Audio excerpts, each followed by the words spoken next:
Hello, everyone, and welcome into the Star Wars Legends Lounge, the show that celebrates the books from Star Wars Legends. I'm Aaron Motes. On today's episode, the New Republic plans to take the fight to the Yuuzhan Vong, setting a trap they know Savong La won't be able to resist. But every trap requires bait, and this one has a doozy: the Jedi. Will the plan work, or will Luke Skywalker's new Jedi Order be wiped out? It's in today's book, Destiny's Way, by Walter John Williams. And joining me to talk about the book is K2. She's back. K2, how are you doing? I'm doing fantastic. So happy to be back. I'm excited to talk about the Ahsoka series. That's what I'm here to do, right? Just wrapped up. Yes, that's exactly what we're here to do. Awesome. We'll spend an hour and a half on that and about 3 hours on the book. Should be done before dinner. Listener, if you don't know, K2 has a really cool job that takes her all over the world. Can you share some of the places you've been to lately? Sure. I was just a couple weeks ago in Argentina. It was my first time to Buenos Aires, which was really cool. Tomorrow, not for work, but I'll be in your neck of the woods. I'll be going to Virginia to go to Blacksburg for a football game. I leave in the morning. Boo. What? Okay. I'm sorry, listeners. Thanks for having me. That's all I have today. I went to WVU. I'm a WVU Hokies. fan. I can't root for Virginia Tech. Yes, you can. Yes, you can. Against Wake Forest, of course you can. And so next week I'll be in Miami, and then in a couple weeks I'll be in Brazil. Is there a place you haven't been to yet that you want to visit? Ironically, this is ironic to me, I've never been to Ireland, and my last name and my father's entire family is of Irish origin. So that is definitely on my bucket list, and I've planned different trips that have all been canceled, and work doesn't take me there. So I have to do that personally, but that is definitely going to happen, I would guess, in the next few years. And aren't you going to London sometime soon, like New Year's or something? The plan is to go to England between Christmas and New Year's with my brother and my nephew, and we are going to see a couple Premier League soccer games. So that should be fun. So fantastic. I did see one game once upon a time.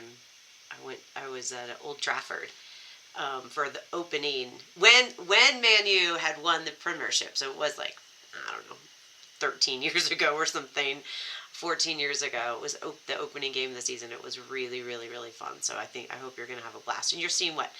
Is it Chelsea? Wait, who are the teams you're going to see? My brother is an Arsenal fan, and I am a fan of Southampton down on the South Coast. So those are the two games we're going to. That's going to be awesome. You're going to have to send pics. Well, I hope you get a chance to get to Ireland someday there, K2. But today, we're going back to a galaxy far, far away. After listener questions, of course. Today, we have 3 emails. The first one comes from Raj, who says, "What is your favorite Star Wars movie? And what is your favorite Legends book?" K2, would you like to answer either of Raj's questions there? Happy to. In the spirit of brevity, I have 3 answers for a movie. And I gave this a little thought because that favorite is an interesting question, right? So I think is the best movie as far as like quality, how they brought it to life, the complexity of it, the maturity of it. I'm a Rogue One fan in that regard. I think from a critically acclaimed standpoint, and I love the emotional tension in the story and the simplicity of it in many ways. The movie that's closest to my heart is always going to be A New Hope, because that was the first one I saw and the one that I watched at least 100 times with my brothers after school, almost every day. My mother is probably still has PTSD from watching that movie with us.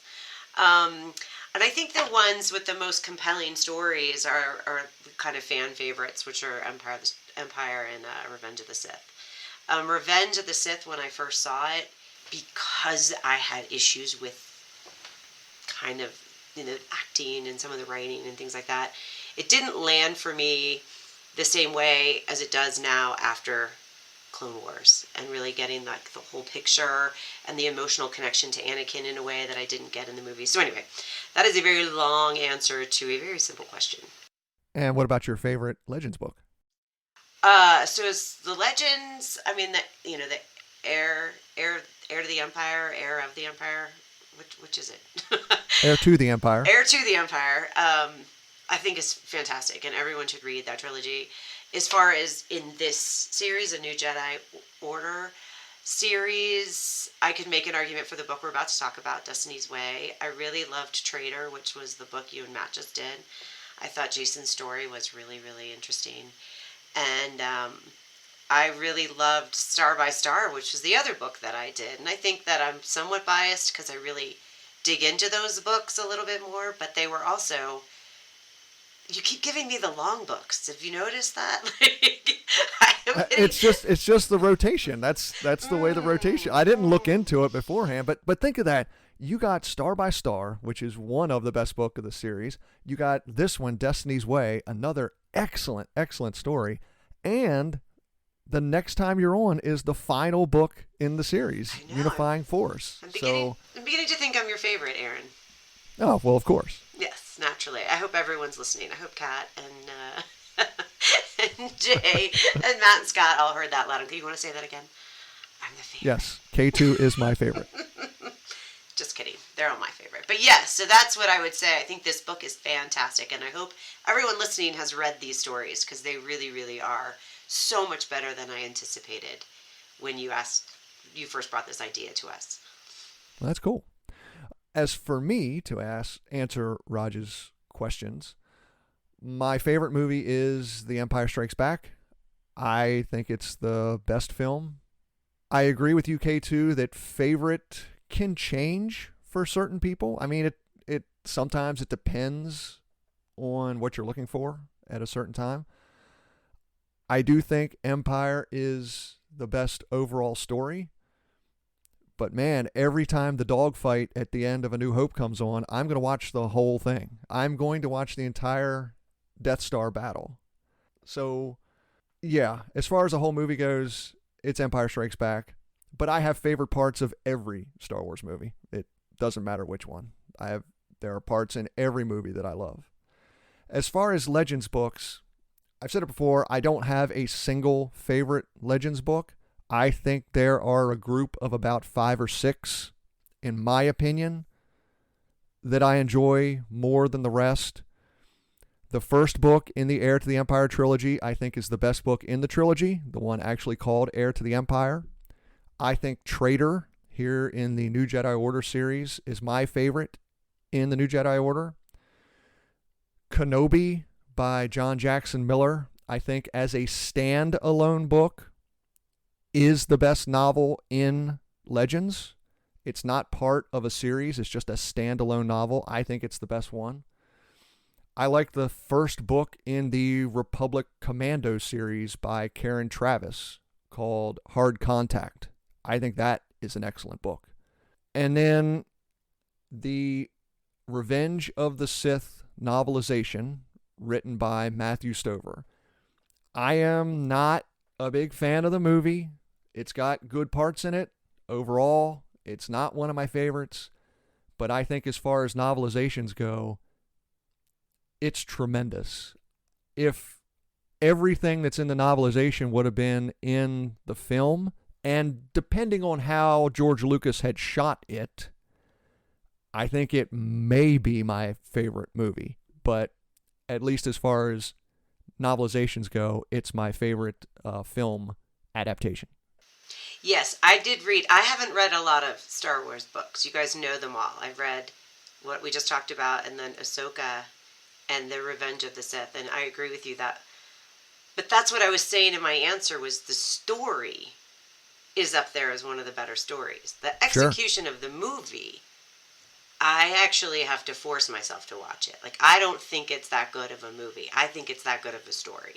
And the book, to your point, just skip the movie and read the book because it's just so good. And the emotion is captured better in that story. So I think you're 100% right there.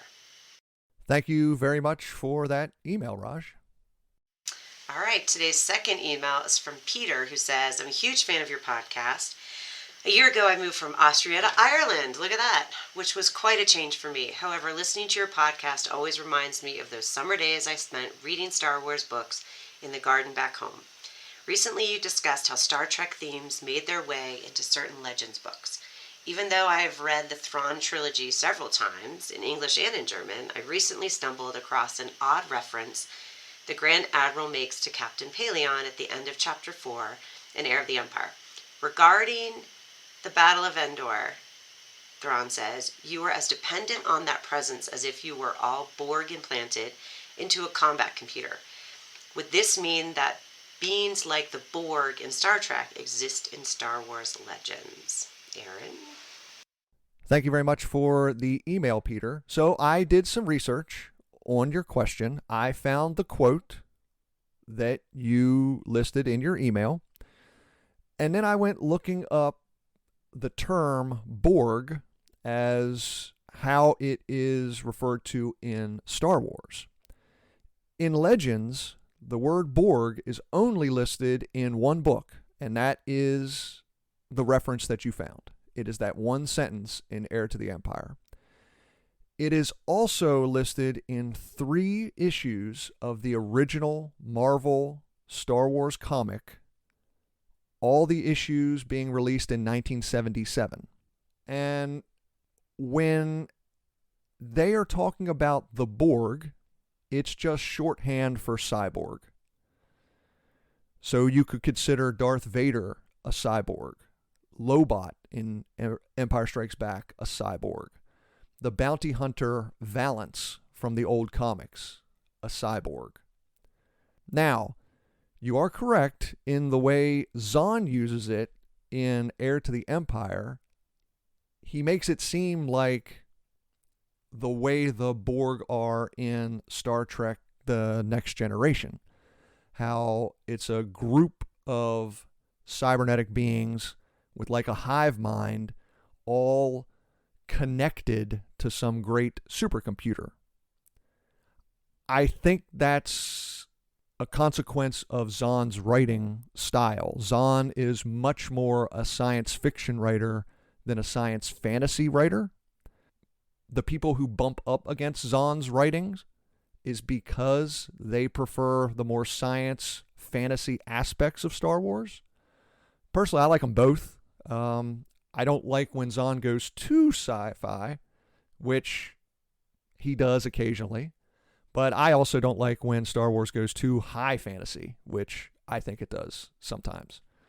I know that's kind of a ramble there, Peter, but to this point, we haven't found a group of beings like the Borg in Star Wars that exist like the Borg do in Star Trek. Today's third email comes from Zhu. Zhu says, I've been thinking more about food and realized something. What does Darth Vader eat? And how does he eat it? My second question is regarding Han and Leia. Why in Legends do Leia and Han have 3 children, but in canon, they only have 1? K2, let's start with Zhu's first question. How does Darth Vader eat? Very carefully. I love this question because I think, in all honesty, it's this type of thing that they don't think about when they make the story, and then they go, and they get to Return of the Jedi where it's like, oh, you can't take your helmet off or you'll die kind of thing. So anyway, I think technically he's going to eat through some sort of like IV mechanism where they're probably once a day kind of unceremoniously giving him nutrients that keep him going. Plus I don't know actually how robotic he is, right? How much food does he need? Does he just need to be plugged in? I don't know. So I don't have a great answer, but I think it's a great question. I love the question, but I have no idea. And I didn't Google it for the sake of being authentically ignorant to the answer. Sure. I'm not sure we have an answer as to how Darth Vader eats. I love that Zhu is the listener that keeps sending in food and drink questions. I think Zhu actually had an email the last time you were on. And we K2. did food. Yep, we talked about blue milk and Grogu eating everything. Yeah. I guess I would agree. Since we don't know how Vader eats, I'm assuming he's just hooked up to some sort of nutrient system when he's in that little pod, like you see the pod in The Empire Strikes Back, and he just gets his nutrients intravenously. So, second question, Ju, why do Han and Leia have 3 children in Legends but only 1 in canon?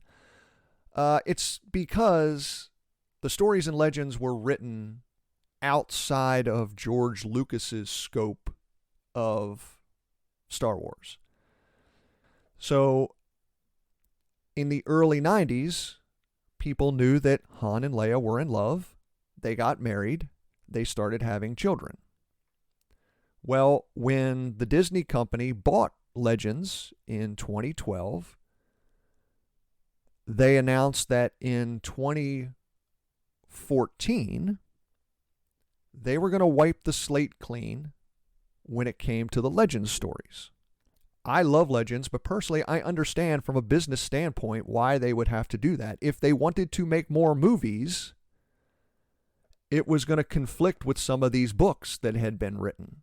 So they wanted to make more movies.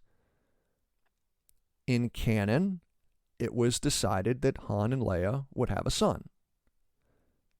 That's the reason why there's differences between the 2 storylines. So, thank you very much for the email, Zhu. Now, listeners, if you have a question for the show, like Raj, Peter, and Zhu, you can email in at swlegendslounge@gmail.com or send us a tweet at legendslounge1. And if you'd like to get your voice on the show, you can record an audio question and email it in. Just please help me out and record it in MP3 or MP4 audio format. Stay tuned to the end of the show because Raj has also sent in a Star Wars character fighter squadron. Those are always fun to read. But now, it's time for today's book, Destiny's Way by Walter John Williams. K2, are you ready? Let's go. Well, grab yourself a drink and let's head in to the Star Wars Legends Lounge.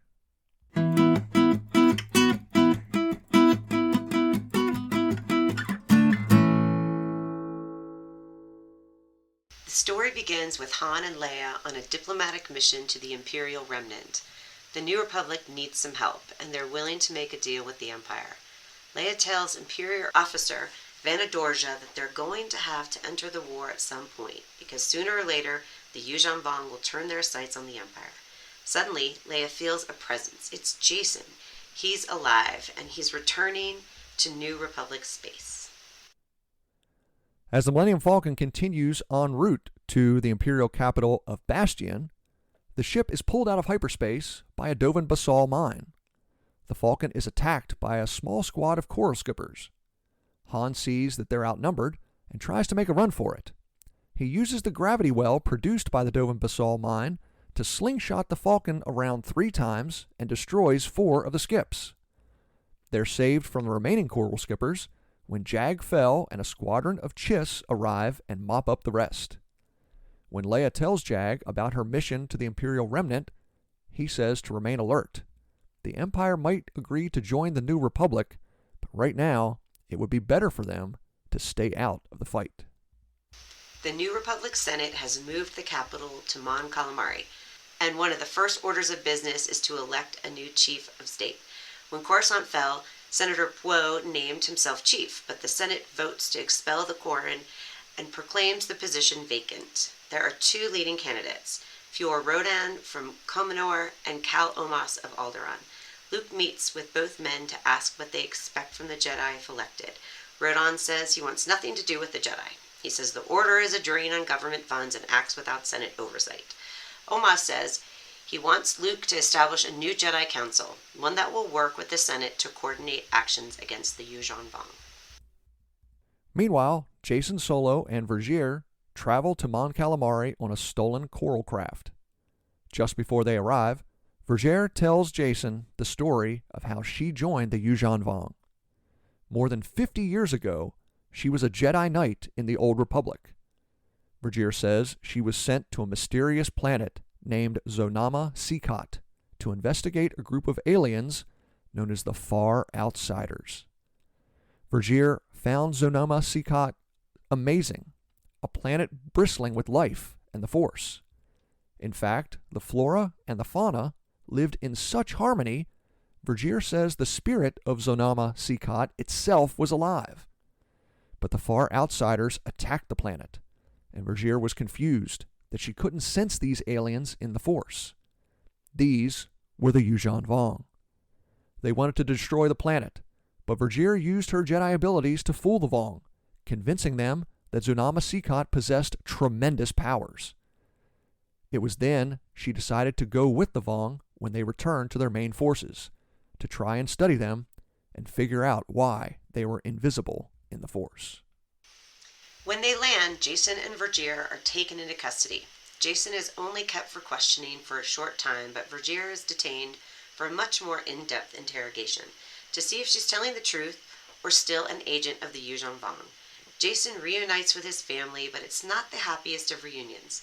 Luke finds his nephew solemn but resolved. Luke is surprised Jason is not angry. He seems to have accepted his torture at the hands of Vergere and the Yuuzhan Vong. Leia and Han are elated, of course, embracing Jason and crying over their son's return. But the reunion with Jaina is an awkward one. Jason tells his sister she needs to take a rest. He says Jaina can't keep pushing herself or she'll pass her breaking point. But Jaina says she can't stop. She owes it to all the friends she's already lost to defeat the Vong. She owes it to Anakin. Jason asks if the two can spend some time together to reconnect, but Jaina says she can't. She's thankful that Jason's alive, and she's glad they got to talk, but Jaina's on a mission from Admiral Creefei to convince Luke to send the military more Jedi. On Yuuzhan Tar, Shimra has arrived. The Supreme Overlord calls his top officials together to discuss the invasion and the status of the World Brain's transformation of Coruscant. Tsavong La begs Shimra to allow him to chase the New Republic into the Outer Rim, but the Supreme Overlord denies him. He tells the War Master that the Vong are short on troops and materiel. Now is the time to resupply. Shimra then demands a report on the World Brain. He's displeased with what's going wrong with the shaping of Yuuzhan Tar. Master Shaper Chigang Hul apologizes for the errors, and the Supreme Overlord orders his execution for incompetence. Finally, High Priest Jorar reports of a growing movement among the workers and the shamed ones, that the Jedi will save them from their station. Shimra orders the priests to quell this new blasphemy by proclaiming that salvation is only available through proper reverence to the gods, and if they refuse, execute them. Luke visits Vergere and asks her how she avoided revealing herself as a Jedi to the Yuuzhan Vong for 50 years. She shows Luke how she can shrink her Force presence all the way down to a microscopic level. It also allows her to change the composition of her tears at a molecular level. Vergere says it's what allowed her to cure Maro from the Coom spores. The two play an intense game of 20 questions, one that ends with Vergere asking Luke the same question she asked Jason during his captivity. If the Force is life, how can there be life without the Force? Vergere says she believes the Vong do exist in the Force. It's the Jedi's perception that needs to change. Jason spends an afternoon on Mon Calamari relaxing with Danny Quee. The two go reef diving and enjoy a picnic on the beach. Danny asks Jason about his time in captivity, and he asks the scientist why she isn't still flying with Saba Sibatine. Danny says her time in the New Republic military ended when she and Master Silgao discovered a DNA pattern common to all Vong-formed life. Jason wonders if that unique DNA strain is what makes the Vong invisible in the Force. Danny says she doesn't know, and she'll no longer be able to research it. She says their work was confiscated by New Republic intelligence and sent away as part of a secret military project. As the voting rounds begin for a new chief of state, Lando Calrissian and Talon Karrde begin blackmailing certain senators into switching their votes to Cal Omas, threatening to reveal their corruption to the public. Omas is finally elected on the fourth ballot. After he's sworn in, he and Luke issue a joint statement to establish a high council consisting of 5 Jedi and 5 members of the New Republic government that will advise the Jedi on how they can best support the Senate. One of the members is Diff Scour, the head of the New Republic intelligence. At one of the council's early meetings, Scour says they've developed a new weapon named Alpha Red, a virus that will kill the Yuuzhan Vong and all their bioengineered life. Luke says the Jedi will not be a party to genocide and demands Alpha Red be destroyed. Chief of State Omas refuses, but he agrees the weapon will only be used as a last resort. Meanwhile, on Yuuzhan Tar, Nom Anor dons a disguise and sneaks into a hidden meeting of the blasphemers. He listens in disgust at the disorganized rabble, talking about the Ganner and the Jedi saviors. But the executor also notices something. If someone can unite the lower castes around one coherent message, they can be used as a powerful weapon against the ruling castes.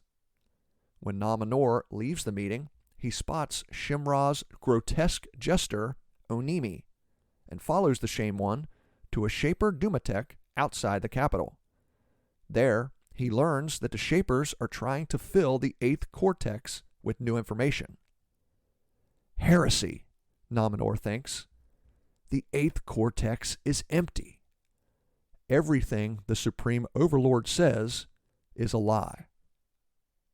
As Luke continues to lobby against the use of Alpha Red bioweapon, the High Council receives a message from retired Admiral Ackbar. The former Supreme Commander has a plan to wipe out the Yuuzhan Vong fleet. Ackbar plans to draw the Vong into a trap. It's a trap! In the deep core of the Ebok system. Ebok 9 is a gas giant orbited by several moons, including one containing a former Imperial mining facility. Ackbar says if they can lure the Vong fleet to Ebok 9, the New Republic military will close the hyperspace lanes out of the system, trapping the Vong between the core and the gas giant. It's an audacious plan, but one that wins the approval of the Council. But every trap requires bait, and when Luke asks what bait Ackbar wants to use, the answer is obvious: Jedi. Before they put Ackbar's plan into motion, Luke decides to promote the 9 Jedi who survived the mission to Myrkr to full Jedi Knights. Cal Omas asks to have a formal ceremony to raise public morale. The ceremony takes place on Kashyyyk, where many of the young Jedi are practicing battle maneuvers with Admiral Crufay's battle group. In front of the holocams, Luke calls Queen Mother Tenel Ka of Hapes, Taysar Sibbatine, Alima Rar, Lobaka, Zek, Tahiri Vela, Jason, and the tiny healer Tekli forward, draping them in Jedi robes. Lastly, Luke calls his niece Jaina forward. When he puts the robe over her shoulders, Luke feels the Force speak through him. He names Jaina the Sword of the Jedi, telling his niece that she'll have a restless life, and that even though she'll never know peace, Jaina should take comfort in knowing that she'll bring peace to others. Following the ceremony, most of the new Jedi Knights return to Crufay's battle group and prepare to head off to Ebok 9. The New Republic drops some breadcrumbs about Ebok 9 to Nom Anor's spy network, and the Yuuzhan Vong take the bait. Savan Law leads 5 squadrons to Ebok 9 and finds Admiral Crufay's battle group stationed in orbit. The War Master begins to commit his forces when Han and Leia arrive leading a squadron of ships from the Smugglers' Alliance. Savan Law moves his forces to meet the smugglers when suddenly another New Republic battle group arrives. Luke and General Garmbel Iblis arrive from Fondor, blocking any Yuuzhan Vong escape. Back on Yuuzhan Tar, Nom Anor gets word of the trap and flees, escaping Shimra's wrath. With the result of the battle all but certain, Savan Law decides to attack the former Imperial mining facility on Ebok 9's moon. He orders his troops into the tunnels, led by the Vong's remaining 6 Voxen. The beasts track Jaina, Lobaka, and Taysar deep into the tunnels. Jason in orbit, feels his twin in danger and decides to help. He runs to his X-Wing, but he's stopped by Vergere, who tries to stop him, saying if Jason is killed trying to save his sister, he'll never fulfill his destiny. Jason ignores Vergere and lands the X-Wing on the far side of the moon. The 4 Jedi sprint through the tunnels, laying mines and traps for the Vong. They kill dozens of warriors and 4 of the Boxen, but there are hundreds of Yuuzhan Vong chasing them.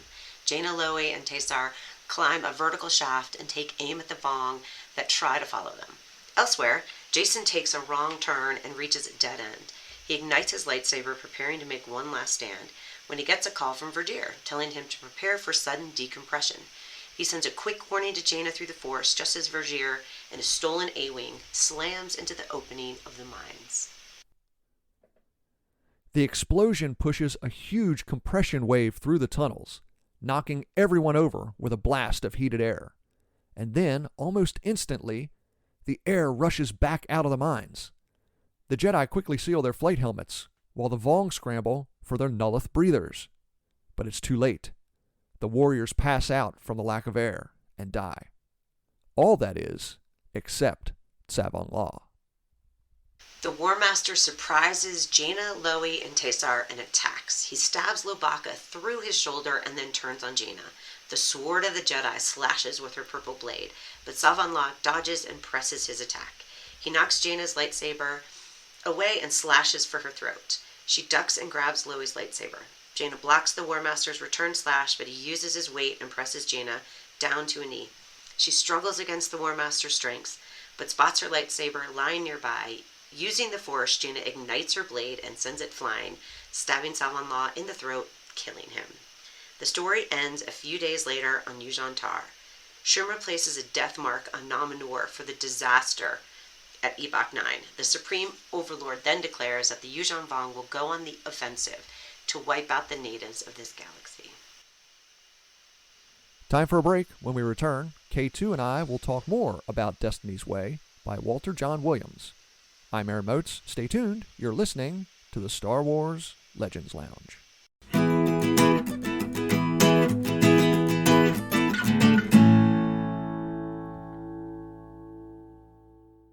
Thank you for listening to the Star Wars Legends Lounge, where we celebrate the books from Star Wars Legends. But let me take a moment and recommend a book from Star Wars canon. Aftermath: Empire's End is the conclusion to the best-selling trilogy about the final days of the Empire. Nora Wexley and her team hunt for Imperial Grand Admiral Ray Sloane, who's searching for the mysterious Gallius Rex. And it all culminates at one last battle on the planet Jakku. Will Nora and Ray Sloane be able to stop Rex from implementing the Emperor's final plan? Find out in Aftermath: Empire's End by Chuck Wendig, the final book in the Aftermath trilogy.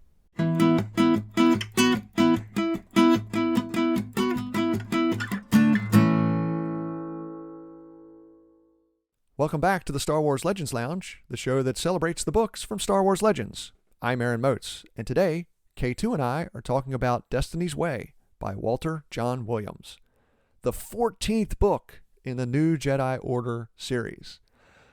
14 books, K2. Before the year started, could you have believed that you would have read 14 books starting in, early April up to this point? So it's been just about, 6 months? Maybe just over 6 months?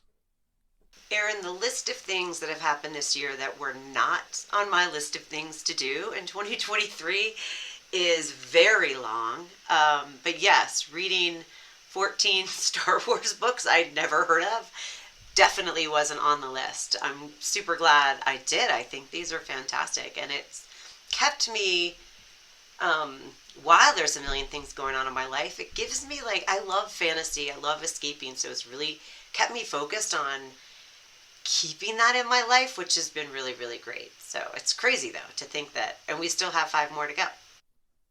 We do. Now, you mentioned at the very beginning of the show that you really liked this book. What were some of the things that you enjoyed most? Dare I describe this book as fun? I'm still have PTSD from the last book that I read where they killed my boy Anakin, and like it was really draining emotionally. And this book was They fun. killed a lot of people in that Well, book. and There was a lot of that's people just that it. died. They killed a lot of those Jedi, and even if we were introduced to those Jedi in Star by Star at the beginning of the book, it was a long book, and by the end, you had a connection to them, or at least were rooting for them, and so that was emotionally draining. And to come and do this one, and to be able to celebrate, and you can feel the tide turning. Um, but and who we lost in this book, fascinatingly, we're on the other side or in the middle. I mean, losing Savon Law and Vergier, and like that's a completely different experience than losing Anakin. If Star by Star is basically the bottom point for our heroes, and then the next 2 to 3 books after that, I think starting with the end of the last book, Traitor, with Jason escaping and coming back to the New Republic, and now you have this one. Finally, we're starting to see our heroes coming back. You know, our heroes are taking it to the Yuuzhan Vong. We're starting to root for them again. You know, everything else was just try to hold on, try to survive. And now with this story, we can win this thing. Right. We can see it. We can. And when, like, I think it's the first, because we get a lot of battles with Jaina. I think it's the first one when they're using the Yamaks and they're getting all of the Yuuzhan Vong's fleet to fire on its main ship. Is that the first battle or the second? Anyway, It's one of the early ones, but yeah, it's she awesome. puts those little mines out there and they start turning on each other. Yeah, so she's using their technology through the trickster, everything that they've been learning, all the painful lessons they've learned. They've learned them all the hard way. They've paid a high price for this knowledge, but to see them, to open the page and they're using it finally to win or battles, you know, and see some victories, it's fantastic. And they have I forget what it's called, but the Dovin Basil that they recreated, but how they can use the mines, not just the Yamisks to tell the ships to fire on the ships, but they created their own mines, like you mentioned. Like, that's just really cool to watch and read, and it is really exciting. And we didn't lose anybody important. No, the Vong definitely took their losses in this book. And, you know, like I said, I think the turning point is kind of when Jason escapes at the end of Traitor and he's coming back. Well, in this book, he does get back. We talked a little about how he had these different interactions with members of his family. Obviously, Leia was the one holdout. Leia never believed that Jason was gone. She was the one that was convinced that he was still alive, even though everyone else thought Jason was dead also. So Jason, he meets his parents again, Han and Leia. They're overjoyed. They can't get enough. They can't let him go. They just keep hugging him and kissing him and, oh, what do you want for dinner? Oh, you're so rail thin now. Oh, you've grown a beard. What is this? But I think it's the other interactions to me that are the most interesting. Like, I think Luke expects Jason to have turned a bit dark and depressed because of the torture he endured. And at least at this point, there's none of that. He's just sort of matter of fact. Yeah, I endured it. I got through it. Now I'm back. You don't have to worry about me, Uncle Luke. What mission do you have for me? It's almost like, I know you didn't read the Young Jedi Knights books. They're a series of young adult books, but Jason is very playful in those books. He's now lost all that playfulness in this one, in my opinion. He does not. He definitely seems like a much more mature person now.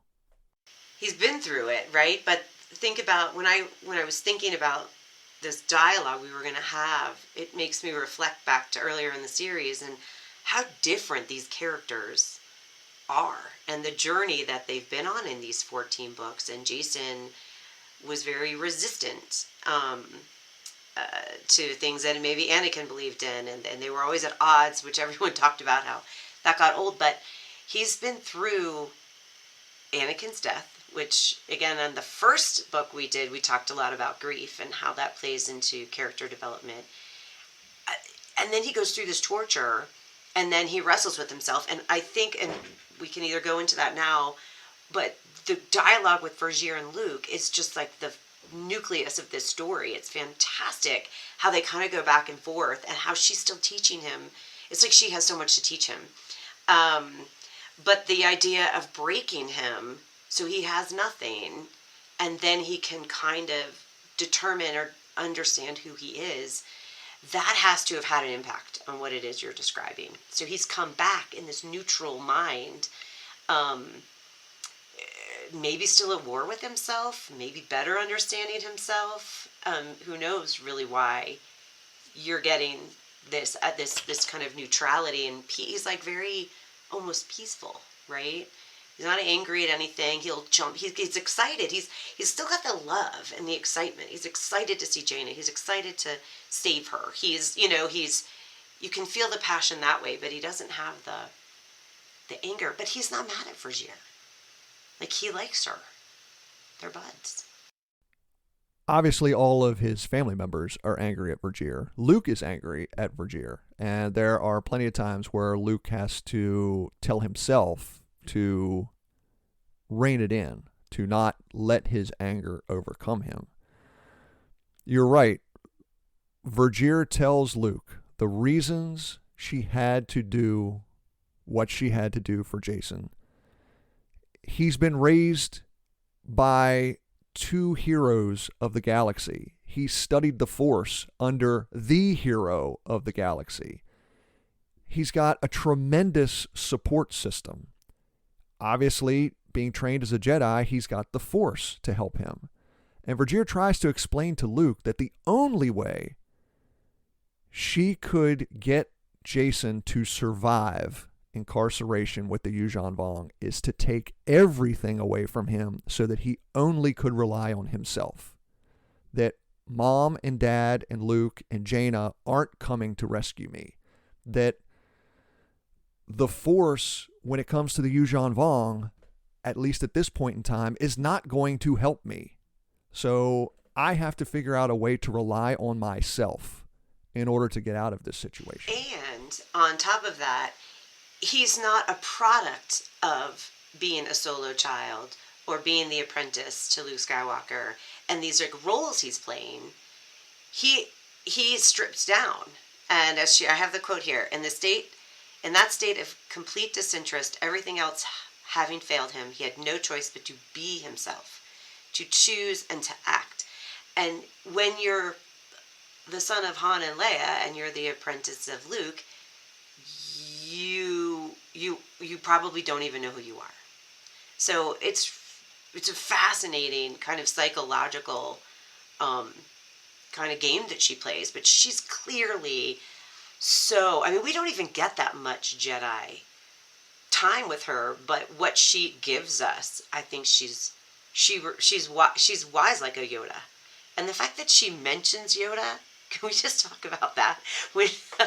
I mean, it's she's just fascinating, and I will miss her. I'm not happy that she's gone. I mean, maybe we'll get Force Ghost Vergier for a while, but like, I think she's a really, really interesting character.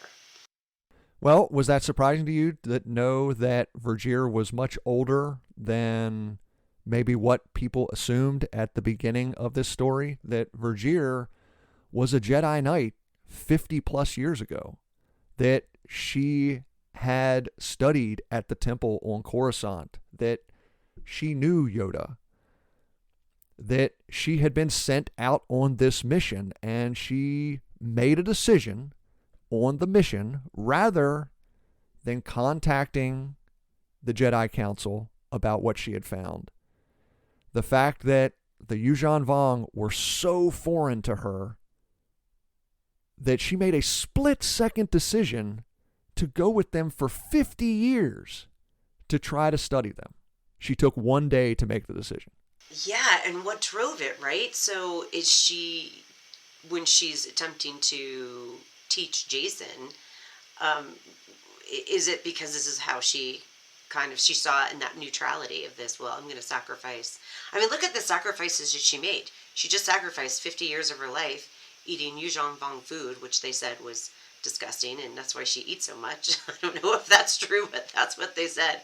But then she suicide bombs the the I guess the air, the what do you call it? The tunnels there in the at the moon. Yeah, like in the so mining facility. Yeah, she basically like to the yeah, I can't think of the word, but And yeah. she does it to save Jason because she had a vision that Jason was going to be the most important thing when it came to the destiny of the Yuzhan Vong, whether that's the galaxy defeating the Yuzhan Vong or trying to understand them and maybe trying to live with them. But Jason was, in her mind, the most important thing, and that's why she was willing to give her life up. Right, and it made me think about the name of the book, right? Destiny's Way, and I keep finding all of these things it could mean, and that, what you just pointed out, she says, when Luke asks, because she says that, it's his destiny, and Luke's like, what is with this destiny in him? And he's like, to destroy them, to save them, to transform them, is Luke's question to her, and she's like, maybe all three. But so that his destiny could be to save the galaxy, to save the Vong. I mean, it's crazy, right? And then I also think the Destiny's Way is speaking right out of Trader into Jason. What is his destiny, right? Is he going to, when he looked inside and found himself, or whatever it was that this lesson she was trying to teach him, where does he end up, right? Who does he become? What does he become? And but then additionally, was it Vergier's destiny? Was this the whole path she was on the whole time for that one moment to sacrifice herself? And it's just, those are just the ones I came up with off the top of my head. I mean, like, there probably could be several more hints to what Destiny's Way is pointing to when they wrote this novel. But I'm dying to find out. I mean, there was another one in the book during the knighting ceremony when Luke just sort of goes into this fugue state and declares Jaina the sword of the Jedi. He's kind of taking her destiny away from her and assigning her one. Crazy. That moment was crazy. And I hate reading everything, but like I have to read it because I thought it was so crazy. I named you the sword of the Jedi. You're like tempered steel, purposeful, razor keen. You will always be in the front, a burning brand to your enemies, a brilliant fire to your friends. Yours is a restless life, and never shall you know peace. I mean, what is that? I mean, that's, you're breaking my heart all over again. Like, come on. I mean, it's not just one of the apprentices that at his school. It's his niece, and he's telling his niece that she'll never know peace in her life. Too bad. You're what, in 19? Have a nice life. And you're the tip of the spear. So like it's fascinating, this ceremony, and she's always been one of my favorites, right? Her and Mara have always been two of the characters. I mean, Mara doesn't get a lot of screen time, but like I just kind of love her. Like she gets a lot of screen time in other novels. It's just in the last couple that we've had in the New Jedi Order. Mara's kind of taken a backseat. Yeah, but I still, like, even though she's not in it a lot, I love when she is, and I love like what she brings to the story. But like who she is as a character, and how she's come a long way from Heir to the Empire, right? But anyway, yeah, that's another great example of destiny, and how she takes ownership of that immediately. Like she's very proud of it, and she's immediate. At one point later, she's like, I'm the sword of the Jedi, let's go. Like, doesn't even question what it means. So, I mean, there's probably a bunch more. But that ceremony I thought was one of the kind of highlights for me, like, because again, we did Star by Star, and it was all these all my babies from Mirror, and Yeah, you've they grown to love these characters, yeah. and you get to see it's like their graduation. You saw them in their robes. They're walking across the stage. They get their little diploma and move the tassel from one side of the mortarboard to the other. Totally, right? And you're just like kind of so proud, but then they gave that little um the kind of nod, not nod, but like they honored Anakin. And it Mm-hmm. was like you just kind of can't escape that grief, and I think that I just thought it was kind of beautiful and very personal, and Luke took a time to kind of speak to each of them specifically, and I just thought it was really cool. And then Vergier's response was one of my favorite quotes in the whole book, when she's like, we never had a ceremony. Yoda just said, a Jedi Knight you are. And that was that. Why? I'm like, that was fantastic, because you're like, yeah, you're just like Tony Stark with Spider-Man. He's like, you're an Avenger, right? Like, go about your day. I just think that I'm gonna miss Vergier. Okay, so on a slightly different topic with the Jedi, Luke agrees to reform the Jedi Council. Now, couple things. First off, your boyfriend Kip Yes. does not like what Luke says about taking the fight to the Yuuzhan Vong, something that Kip has wanted to do for 3 years, and Luke was telling him not to. I mean, the amount of ridiculous quotes I love. Like when Matt goes through quotes, he goes through these like, "Oh, this was like a life-changing quote." All mine are ridiculous and silly, but like Kip wanting to punch Luke in the face, I'm like, this is the greatest. Because like, how many Jedi out there are brave enough to do that? And he played the role exactly as Luke saw it, which was to be adversarial, to come up with another point of view. I don't know. I loved it, but I think Kip's arc is interesting, and I think Scott is going to be eating his words at the end of this. I could be wrong. But I feel like his arc is really interesting, and when Calamos was like, Kip hasn't blown up any planets lately, that's true. Like, I guess he's not as much of a jerk as he was before. I mean, this story's just getting lighter. It's a very low bar for Kip. It's a very low bar. I mean, but that's just like the lightness of the story and the lightness of the writing. I don't want to get off topic of my boyfriend Kip, but I loved that he got put on there. I love the role he now plays in a supportive, like supporting Jaina and being willing to follow and just playing his role with his dozen and kind of coming in and saving the day, but sitting on that council. Like, I think it's really cool. And to your point, I'm not really sure, like, I'm not 100% sure what his resistance was. It just the way of doing it, or doing it at all? Like, I think I'm not really clear on that. So I found it interesting. The New Jedi Order was published in the early 2000s, between like 2001 and 2003, sometime around there. So Luke reforms the Jedi Council, which includes 5 members of the government, to sort of coordinate actions between the Jedi and the government. And then what movie comes out in 2003? Revenge of the Sith, where George Lucas basically says the folly of the Jedi was, getting into bed with the Senate and getting into bed with the government. I always just found that funny with this book. Is it would have been nice for George to maybe let these authors in on that. And if so, would they have bothered to do this? Maybe Luke's Jedi Council would have been completely separate from the government. Or maybe just seeing how you can do it 2 different ways. I mean, we don't know if this will be successful, right? I know because I've read all these, but I don't. I know. I have yes, no idea. As far as we are in the series, we don't know. My guess is nothing really works when it comes to like those power structures, because everybody just fights over power. But and then they keep each other in the dark. I thought it was interesting too, just how defiant they were when the Alpha Red was revealed to them, and the Jedi, were clearly aligned with their beliefs of protecting life, and genocide of a species is not okay.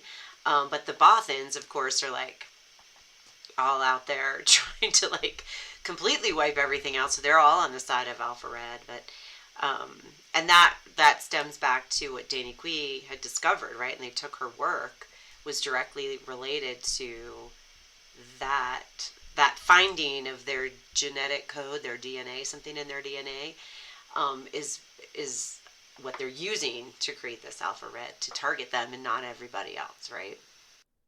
What I thought was a really cool part of that is a lot of times when we talk about light side, dark side, we're really just talking about Force users. This is an example of how the good guys can fall to the dark side of the Force. I mean, advocating for the genocide of an entire species, the Bothans declaring basically a holy war against the Yuuzhan Vong. And remember, Admiral Creefei says that the Bothans will not rest until every Vong is wiped out, including the women, the children, everyone. This, in my opinion, is an example of what sometimes we try to get out of Star Wars, that light side and dark side is not just for the Force users. It's for how you live your life. You know? It's the choices you make every day. Using Alpha Red is just wrong. It's just wrong. Wiping out an entire species. Think of who else is there. Not everyone is a warrior. Not everyone is a shaper. You have the shamed ones who are basically slaves. What did they do to warrant being wiped out? I just thought that was a pretty cool aspect of this book, where it gives us an example of the dark side that doesn't involve a Force user. Right. Just making evil decisions is, a temptation that anyone can fall to. And you see it through the story woven, how, many people argue on behalf of the Vong, Jason being one of them, as far as like, well, you can't blame the kids. They were raised that way. What did they do? What did any of these people do necessarily? I mean, Nominor, who's your favorite guy, your boyfriend Nominor. Yeah, he's one of my favorite characters in this. Now, I will admit, though, it's been a long time since I've read this. I thought the parts that I found really interesting with Nominor started earlier than what they do. Yeah. I thought it started about the midway point of the series, and it turns out it doesn't start till like the 3/4 point of the series. Mm-hmm. So I misremembered that, if I could use that word. But yeah, from here on out is when I start to really, really like Nominor. Well, it kind of started in this book. Yeah, excuse me for interrupting you, but yeah, you can feel that. You can feel the very slow build of Nominor. They take their time. They completely embrace the fact that there are 19 books when they're developing his character. And it's when you first meet him, you think he's like the big baddie, and then you find out he's just like this lackey that has this job. He's middle management. He's a middle manager. You're like, gee, can I speak to the manager, please? Like, you need to go over his head. It's just, and then they all argue and they hate each other. It really is. It's hard to like them and get into it. But as we've now spent so much time with them, and I do think this book in particular, at least for me, it was an interesting tipping point as far as my kind of connecting with them. I feel like in many ways is the first time I felt like I connected. Like even Savan La, like I did not expect him to be killed. So happy, because I'm kind of over those two fighting all the time, and he can't survive this war anyway. But which is weird, because Savan La, as an official, is so much higher on the food chain than Nominor is within his own caste. I mean, Savan La is the #1 warrior. The War Master. Right, and Nominor, on his side, he's still got a couple people ahead of him on the, what are they, the Intendant class, I think they were. He was part of the Attendant class. And is it just because he was, like, had infiltrated the galaxy, and he was like a spy? He was sent. Expert. He was sent ahead. He was sent ahead years ago, decades ago, to infiltrate the galaxy, to try to sow chaos, and that's what he's been doing for the last 20, 30 years. That's where his kind of credibility comes in and why he keeps getting brought in is because he's meant to be this expert on them, and he's the guy who has the spy network, and they can't quite get, he's like a itch they, that son-in-law can't quite scratch, and then who ends up getting him killed? It's, Nominor.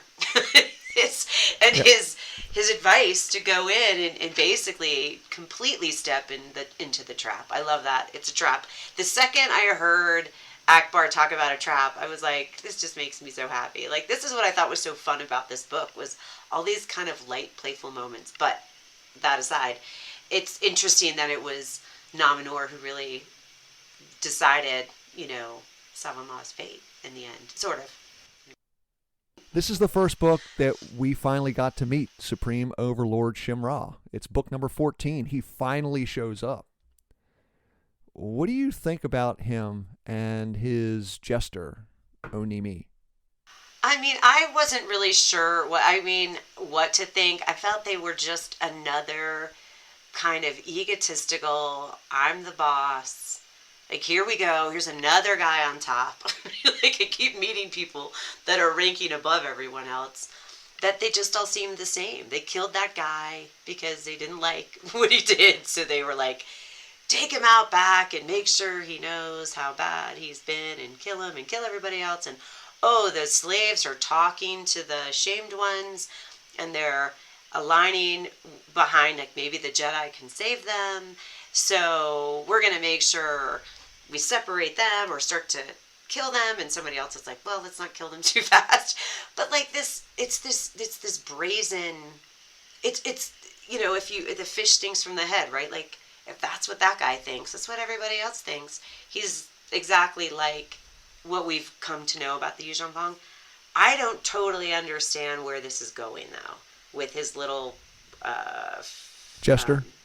Jester, yeah. I don't know.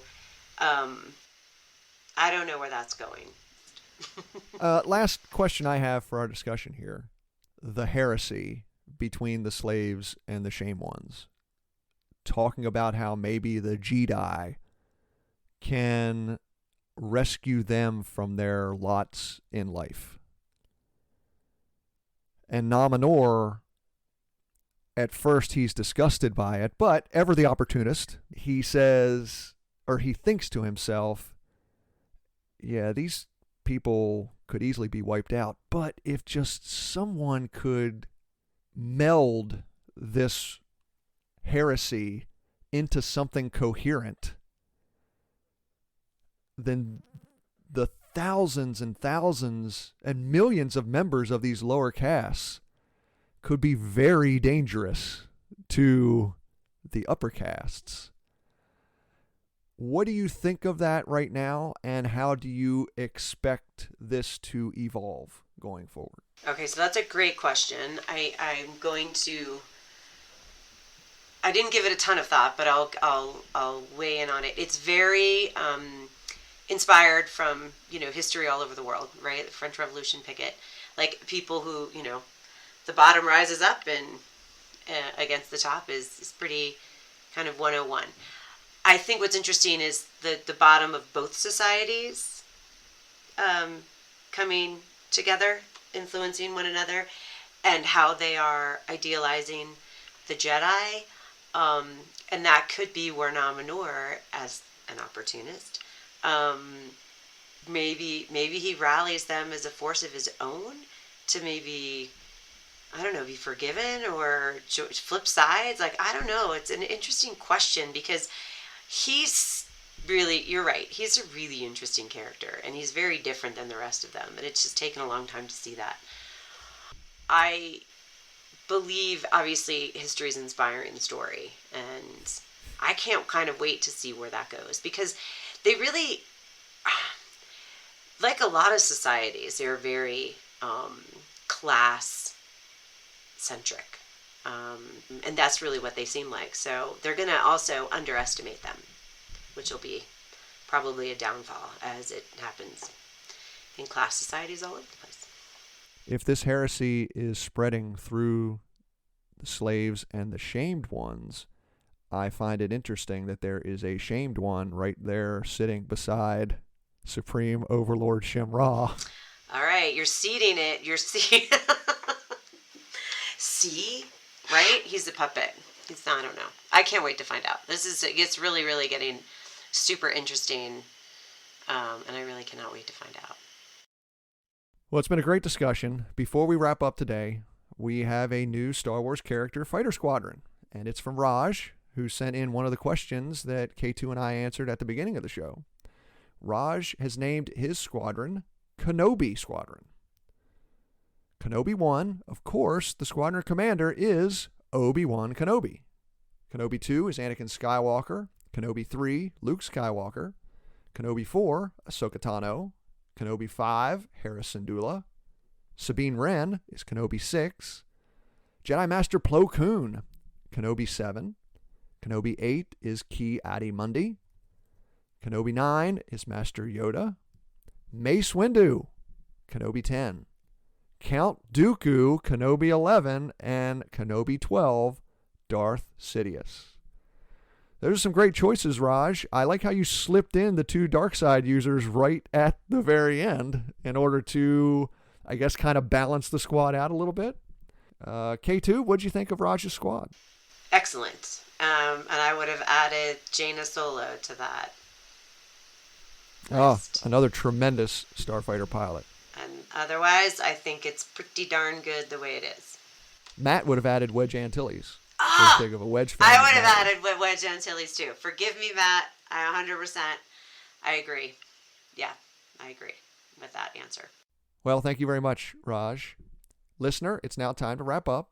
If you have a question or comment for the show, or you'd just like to contact us, or if you have a favorite character grouping you'd like to share, you can email the show at swlegendslounge@gmail.com or send me a tweet at legendslounge1. K2, thank you very much for joining me today. Oh, it's an absolute pleasure. This was a lot of fun. Thanks for having me. If the listeners would like to contact you, how can they best do that? Probably the best way is at K2Cav, K the number 2 KAV on Twitter. That's really the best. I'm on Blue Sky at the same handle, and I don't do much else. I do not have a podcast. I guest star. But like I said, you guys are welcome to come in and chat with us anytime. Coming up on the next episode, Scott will return, and he and I will start the Force Heretic trilogy with Force Heretic 1, Remnant by Shane Dix and Sean Williams. You can look forward to that episode coming up on October 27th. Thank you so much for listening to the Star Wars Legends Lounge. I'm Aaron Motes. May the Force be with you. And remember, there's always a bit of truth in Legends.